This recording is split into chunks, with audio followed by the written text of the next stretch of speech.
सिर्फ ब्रेकिंग है। कुवैत के बाद इराक पहुंची ईरान वॉर की चिंगारी। सिर्फ ब्रेकिंग, ईरान के इरबिल में, इराक के इरबिल में कई जगह धमाकों की खबर। कुर्दिस्तान क्षेत्र में एयर डिफेंस सिस्टम एक्टिव हो गया है। पूरे इलाके में सायरन और धमाकों से अफरा तफरी। बेस पर हमला, ब्रेकिंग और शॉट। ईरान ने जारी किया अमेरिकी फिफ्थ फ्लीट बेस पर हमले का वीडियो। यह देखिए जरा, ईरान का मिसाइल और ड्रोन से हमले का दावा है। बहरीन में दागी कई मिसाइलें और ड्रोन। बड़ी खबर सीधा ये वीडियो की पर। फिफ्थ फ्लीट क्या है, वीडियो की के बगल में पहले वाली ब्रेकिंग, बल्कि पहले वाली ब्रेकिंग और शॉट चलाइए। इरबिल वाली टिकर पे खबरें जरूर चलने दीजिएगा। ये देखिए जरा, कोई बात नहीं, दोनों ब्रेकिंग लीजिए, इस वक्त की दोनों खबरें लीजिए। फिफ्थ फ्लीट अमेरिका की सबसे शक्तिशाली नेवी यूनिट है। बगल में मैं आपको दिखा रहा हूं दोनों ब्रेकिंग एक साथ। ये देखिए, फिफ्थ फ्लीट के जिम्मे फारस और ओमान की खाड़ी की सुरक्षा है। दुनिया के तेल व्यापार और समुद्री रूट को सुरक्षित रखने की जिम्मेदारी है। फिफ्थ फ्लीट में दर्जनों वॉरशिप, सबमरीन और हजारों सैनिक शामिल है। हॉर्मुज़ स्ट्रेट फिफ्थ फ्लीट के ऑपरेशनल एरिया में आता है। इस सब के बीच में एक और बड़ी खबर मल्टी स्क्रीन पर आई है। ब्रेक करी मिसाइल सिस्टम ने संभाला मोर्चा।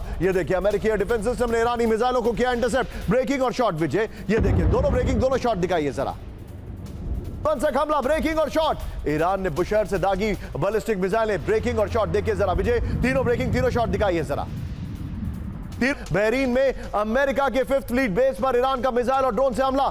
अपने दर्शकों को एक बात बताना चाह रहा हूं, अब से करीब 2 से 3 मिनट के अंदर दिल्ली की खबरों को लेकर मैं आपके सामने बीच शो में हेडलाइंस लेके आने वाला हूं। कहीं मत जाइए। विजय बगल में ब्रेकिंग और शॉट चलाइए। IRGC ने बुशहर प्रांत के मिसाइल परिसर से बैलिस्टिक मिसाइलें दागी हैं। अमेरिकी सेना ने बहरीन के ईसा एयरबेस पर पेट्रियट को किया एक्टिव। यह बड़ी खबर मैं दिखा रहा हूं, लेकिन सीधे चलिए मेरे साथ, मेरे खास मेहमान इस वक्त जुड़े हुए हैं। बाहल सर, फिफ्थ फ्लीट की बात हो रही है। Your take. फिफ्थ फ्लीट पर अटैक का मतलब हम सब जानते हैं सर।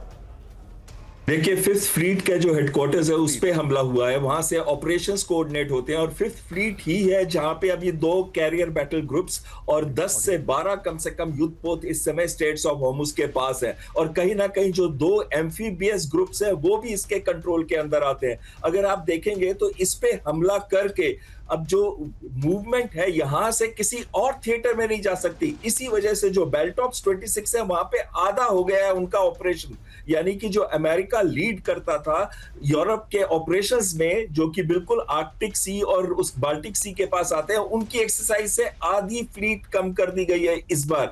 तो कहीं ना कहीं ये क्लियरली दर्शा रहा है कि मिडिल ईस्ट ऑपरेशन से उनको मेजर प्रॉब्लम आ रही है 2 जगहों पे। साउथ चाइना सी पे आ रही है, यूरोपियन थिएटर पे आ रही है, और इसको कोऑर्डिनेट करने वाला जो सेंटर है उसके ऊपर हमले हो रहे हैं। Point taken sir, point taken. Be with me. Marco Rubio का खुलासा है। ब्रेक करिए इस वक्त की बड़ी खबर। ईरान के नए सुप्रीम लीडर मुश्तबा खमनेई हुए एक्टिव। ब्रेकिंग और बाइट। अमेरिकी विदेश मंत्री मार्को रूबियो का बड़ा दावा। ये देखिए, मुश्तबा खुफिया तरीके से खुद ले रहे फैसले।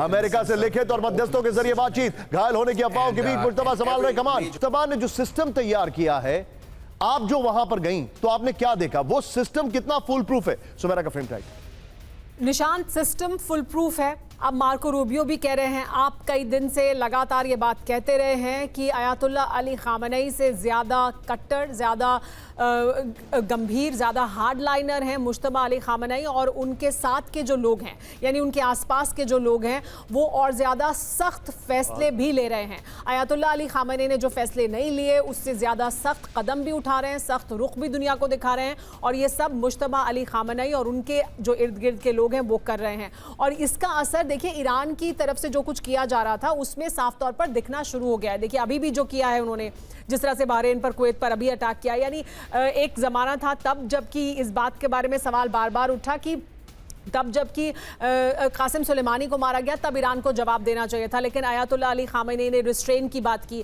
या उस वक्त जो मॉडरेट्स थे उन्होंने कहा कि नहीं, हमें रिस्ट्रेन करना चाहिए, हमें प्रैग्मेटिक रिस्ट्रेन दिखाना चाहिए। अब वो सब लोग किनारे हो चुके हैं और वो तमाम लोग जो मुश्तबा अली खामनेई और उनके आसपास के लोग हैं वो फैसले भी ले रहे हैं और सख्त फैसले ले रहे हैं। तो मेरा thank you very much for joining. आपको बहुत देर तक हमने रखा, आपका पहले भी शो था। Thank you very much.